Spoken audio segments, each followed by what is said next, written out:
జపాన్లో రాజకీయ సంక్షోభం ఎదురుకానుంది. జపాన్ ప్రధాని పదవికి షిగెరు ఇషిబా రాజీనామా చేయాలని నిర్ణయించుకున్నారు. అయితే పార్టీలో అంతర్గత విభేదాలకు స్వస్తి పలకాలనే ఉద్దేశంతోనే ఆయన నిర్ణయం తీసుకున్నారని స్థానిక మీడియా పలు కథనాల్లో వెల్లడించారు. దీంతో ఈ విషయంలో రాజకీయంగా ప్రకంపనలు సృష్టిస్తోంది. జపాన్ ప్రధాని పదవికి షిగెరు ఇషిబా రాజీనామా చేయాలని సంచలన నిర్ణయం తీసుకున్నారు. అయితే ఈ విషయాన్ని జపాన్ ప్రభుత్వ రంగ టీవీ ఎన్హెచ్కే వెల్లడించింది. కాగా జూలైలో జరిగిన ఎన్నికల్లో అధికారిక లిబరల్ డెమోక్రటిక్ పార్టీ కూటమి పార్లమెంట్ ఎగువ సభలో మెజార్టీని కోల్పోయింది. ఈ నేపథ్యంలో ఎన్నికల్లో తన పార్టీ ఘోర ఓటమికి బాధ్యత వహించాలని డిమాండ్ పెరుగుతున్న నేపథ్యంలో ఆయన ఈ నిర్ణయం తీసుకున్నట్లుగా తెలిసింది. దీంతో పార్టీలో అంతర్గత విభేదాలకు స్వస్తి పలకాలని కారణంగానే ఆయన ఇందుకు సిద్ధమైనట్లుగా తెలుస్తోంది. ఇషిబా ఈ రోజు సాయంత్రం 6 గంటలకు విలేకరుల సమావేశం నిర్వహించనున్నట్లుగా ప్రభుత్వం తెలిపింది. ఇదిలా ఉండగా షిగెరు ఇషిబా తన 29 ఏళ్ల వయసులో 1986లో తొలిసారిగా పార్లమెంట్లో అడుగుపెట్టారు. అధికారిక లిబరల్ డెమోక్రటిక్ పార్టీ విభజన జరగకుండా ఉండేందుకు ముందస్తుగా ఈ చర్య తీసుకున్నారు. జూలైలో జరిగిన ఎన్నికల్లో జపాన్ పాలక సంకీర్ణ ప్రభుత్వం ఎగువ సభలో ఓటమిని ఎదుర్కోవాల్సి వచ్చింది. పార్టీలో నాయకత్వ మార్పు కోసం చాలా కాలంగా డిమాండ్ చేస్తున్నారు. ఎగువ సభ ఎన్నికల ఫలితాలు ప్రధానమంత్రి షిగెరు ఇషిబా అధికారంపై పట్టును మరింత బలహీనపరిచాయి. అయినప్పటికీ ఆయన పార్టీ అధ్యక్షుడిగా కొనసాగుతారని ప్రకటించారు. తాజాగా షిగెరు రాజీనామా రాజకీయ ప్రకంపనలు సృష్టిస్తుందని చెప్పుకోవచ్చు.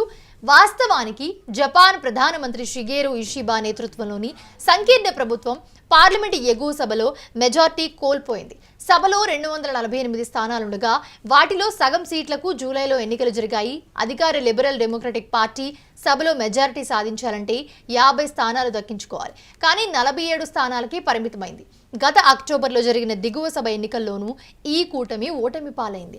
1955లో స్థాపించిన ఎల్డీపీ 2 సభల్లో మెజార్టీని కోల్పోవడం ఇదే తొలిసారి. ప్రతికూలంగా ఫలితాలు వచ్చినా తాను పదవిలో కొనసాగుతానని చెప్పి ఇంతకు ముందు ఇషిబా తెలిపారు. కానీ ఈ ఓటమితో రాజీనామా చేయాలని లేదా కొత్త అధ్యక్షుడిని ఎంపిక చేయాలని అధికార కూటమిలో ఇతర రాజకీయ పార్టీల నుంచి ఇషిబాపై ఒత్తిడి పెరిగింది. దీంతో ఆయన తన పదవికి రాజీనామా చేశారు. కాగా గత ఏడాది సెప్టెంబర్లో జపాన్ మాజీ ప్రధానమంత్రి ఫుమియో కిషిదా వారసుడిగా షిగెరు ఇషిబా ఎన్నికయ్యారు. జపాన్లో రాజకీయ సంక్షోభం ఎదురుకానుంది. జపాన్ ప్రధాని పదవికి షిగెరు రాజీనామా చేయాలని నిర్ణయించుకున్నారు. అయితే పార్టీలో అంతర్గత విభేదాలకు స్వస్తి పలకాలనే ఉద్దేశంతోనే ఆయన నిర్ణయం తీసుకున్నారని స్థానిక మీడియా పలు కథనాల్లో వెల్లడించారు. దీంతో ఈ విషయంలో రాజకీయంగా ప్రకంపనలు సృష్టిస్తోంది. జపాన్ ప్రధాని పదవికి షిగెరు ఇషిబా రాజీనామా చేయాలని సంచలన నిర్ణయించుకున్నారు. ఈ విషయాన్ని జపాన్ ప్రభుత్వ రంగ టీవీ ఎన్హెచ్కే వెల్లడించింది. కాగా జూలైలో జరిగిన ఎన్నికల్లో అధికారిక లిబరల్ డెమోక్రటిక్ పార్టీ కూటమి పార్లమెంట్ ఎగువ సభల్లో మెజార్టీని కోల్పోయింది. ఈ నేపథ్యంలో ఎన్నికల్లో తన పార్టీ ఘోర ఓటమికి బాధ్యత వహించాలని డిమాండ్ పెరుగుతున్న నేపథ్యంలో ఆయన ఈ నిర్ణయం తీసుకున్నట్లుగా తెలిసింది. దీంతో పార్టీలో అంతర్గత విభేదాలకు స్వస్తి పలకాలనే కారణంగానే ఆయన ఇందుకు సిద్ధమైనట్లుగా తెలుస్తోంది. ఇషిబా ఈ రోజు సాయంత్రం 6 గంటలకు విలేకరుల సమావేశం నిర్వహించనున్నట్లుగా ప్రభుత్వం తెలిపింది. ఇదిలా ఉండగా షిగెరు ఇషిబా తన 29 ఏళ్ల వయసులో 1986లో తొలిసారిగా పార్లమెంట్లో అడుగుపెట్టారు. అధికార లిబరల్ డెమోక్రటిక్ పార్టీ ఎల్డీపీలో విభజన జరగకుండా ఉండేందుకు ముందస్తుగా ఈ చర్య తీసుకున్నారు.